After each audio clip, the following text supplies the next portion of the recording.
चलिए, तो यहाँ आपके पास दो एनेंटियोमर्स या आप बोल सकते हैं प्रतिबिंब रूप आपको दिए गए हैं, आर कार्बन और एस कार्बन। अगर हम इनके भौतिक गुणों की बात करें तो गलनांक, क्वथनांक, घनत्व इत्यादि सभी के मान दोनों यौगिकों के लिए समान है, लेकिन कुछ गुण इनके अलग अलग भी है। जैसे उदाहरण के लिए पुदीना से व्युत्पन्न होने के कारण इसकी जो स्मेल होती है, इसकी जो गंध होती है, वह पुदीना की तरह होती है, और जो एस कार्बन है उसकी गंध अजवाइन की भांति होती है। तो हम इन्हें सूंघ करके पहचान सकते हैं कि दिया गया यौगिक आर कार्बन है या एस कार्बन है। इसके अलावा इन दोनों एनेंटियोमर की ऑप्टिकल एक्टिविटी यानी प्रकाशिक गतिविधि भी भिन्न होती है। इसे समझते हैं हम।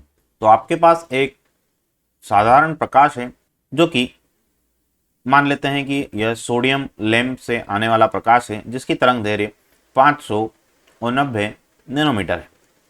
इसको जब हम एक फिल्टर से पास करते हैं तो यह सारे प्रकाश को बाहर नहीं आने देता।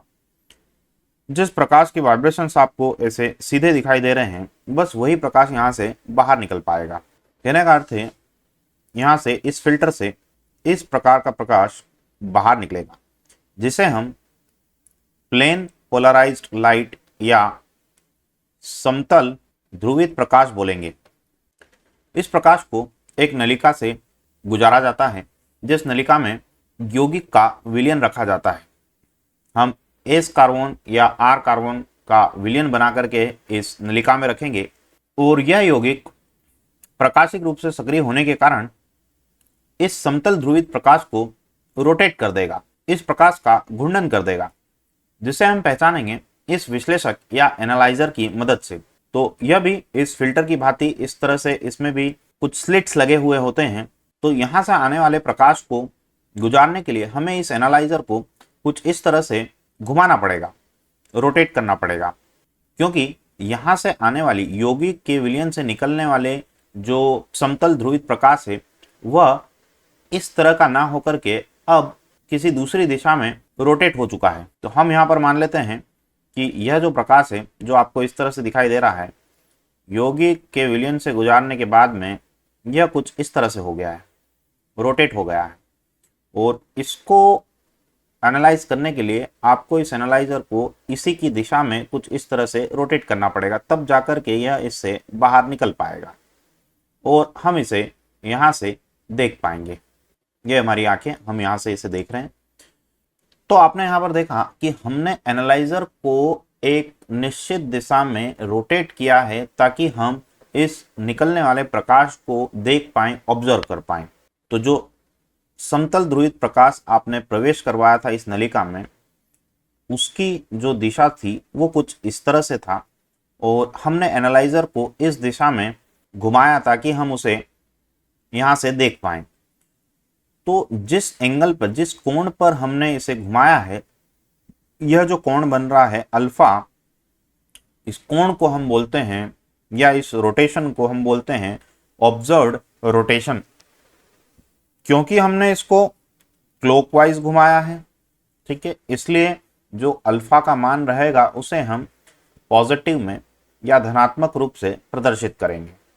इस कोण को हम ऑप्टिकल घूर्णन या प्रेक्षित घूर्णन कहा करते हैं। और क्योंकि इस केस में इसे क्लॉकवाइज डायरेक्शन में या दक्षिणावर्त दिशा में घुमाया गया है, इसलिए इस यौगिक को जो कि नलिका में रखा गया है, उस यौगिक को हम डेक्स्ट्रो रोटेटरी या दक्षिण ध्रुवण घूर्णक कहा करते हैं, क्योंकि इसी ने इस प्लेन पोलराइज्ड लाइट को इस दिशा में घुमाया है। तो ऐसे यौगिक जो प्लेन पोलराइज्ड लाइट, समतल ध्रुवित प्रकाश को दक्षिणावर्त दिशा में घुमा देते हैं, उन्हें हम दक्षिण ध्रुवण घूर्णक कहा करते हैं।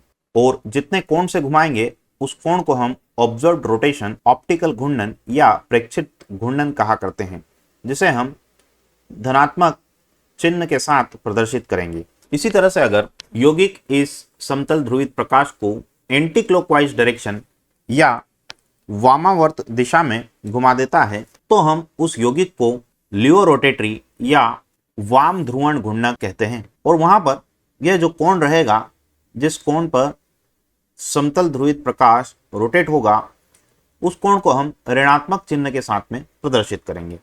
अच्छा, यहाँ पर यौगिक का जो विलयन है, इसकी सांद्रता जितनी ज़्यादा रहेगी, जितने ज़्यादा कण यहाँ पर उपस्थित होंगे, उतना ही ज़्यादा इस प्लेन पोलराइज्ड लाइट का घूर्णन होगा।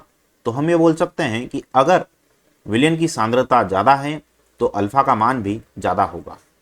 एक और कारक है जो अल्फा के मान को प्रभावित करता है। अगर हम ये जो नलिका यहाँ पर हमने बना रखी है, इस नलिका की लंबाई को अगर बढ़ा दें तो समतल ध्रुवित प्रकाश को ज़्यादा समय तक इस नलिका से गुजरना पड़ेगा, और जब वो ज़्यादा समय तक इस नलिका से गुजरेगा तो वहाँ पर जो घूर्णन होगा वह ज़्यादा होगा।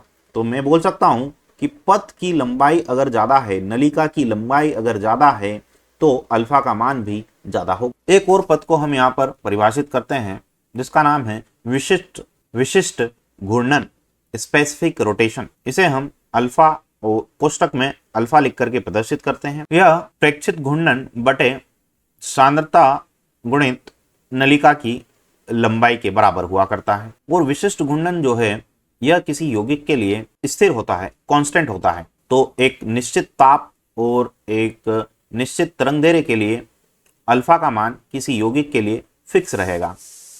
यहाँ पर अल्फा को हम डिग्री में प्रदर्शित करेंगे और सांद्रता को हम ग्राम पर ml वाले मात्रक में यहाँ पर पुट करेंगे, और लेंथ जो रहेगी या नलिका की जो लंबाई रहेगी उसे हम डेसीमीटर में यहाँ पर लिखा करते हैं। तो जो विशिष्ट घूर्णन है उसे हम एक निश्चित तापमान और एक निश्चित तरंगदैर्घ्य के लिए लिखा करते हैं। उदाहरण के लिए यहाँ जैसे लिखा हुआ है अल्फा और ऊपर 20 लिखा और नीचे डी लिखा है, इसका अर्थ यह हुआ कि हम अल्फा की बात कर रहे हैं 20 डिग्री सेल्सियस टेम्परेचर पे, और सोडियम की डी लाइन की बात कर रहे हैं हम। और सामान्यतः जो यह विशिष्ट घूर्णन होता है, यह सामान्यतः मात्रकहीन होता है। उदाहरण के लिए अगर देखा जाए तो आर कार्बन के लिए जो विशिष्ट घूर्णन का मान है 20 डिग्री सेल्सियस के लिए, और सोडियम की डी लाइन के लिए वो -61 हुआ करता है।